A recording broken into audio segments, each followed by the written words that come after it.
په کابل ښار کې د څه باندې شپږ دېرش زره نشه یي ګولیو د قاچاق او خرڅلاو مخه نیول شوې ده چې دا د نشه یي توکو پر وړاندې د مبارزې په برخه کې یوه مهمه او ستره لاسته راوړنه ګڼل کیږي.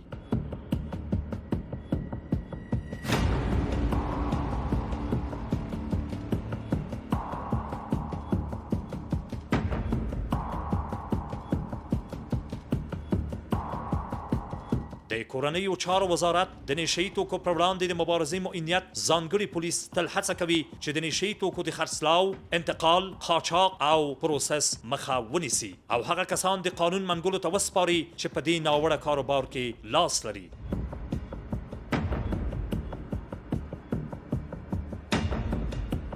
په همدې لړ کې د یاد معینیت د ځانګړو قطعاتو ریاست اړوند د ځانګړې عملیاتي قطعې د کشف آمریت منصوبینو د کابل ښار د څلورمې امنیتي حوزې په مربوطاتو کې ځانګړي پلټنیز عملیات ترسره کړل چې له امله یې شپږ دېرش زره او پنځه اتیا عدده زیکپ نشه یي ګولۍ کشف او ونیول شوې.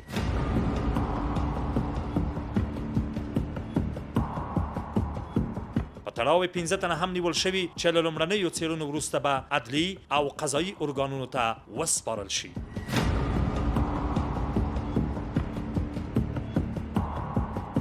په دې اړه د ځانګړي عملیاتي قطعې د کشف آمر مولوي محمد زړګی داسې وایي: د افغانستان اسلامي امارت د کورنیو چارو وزارت د نشه یي توکو پر وړاندې د مبارزې معینیت د ځانګړو قطعاتو ریاست د ځانګړې قطعې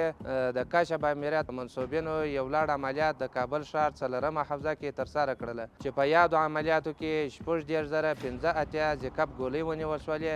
او پنځه تنه شکمن کسان ونیول شوله چې یاد کسان به د څېړنو وروسته عدلي او قضایي ارګانونو ته وسپارل شي.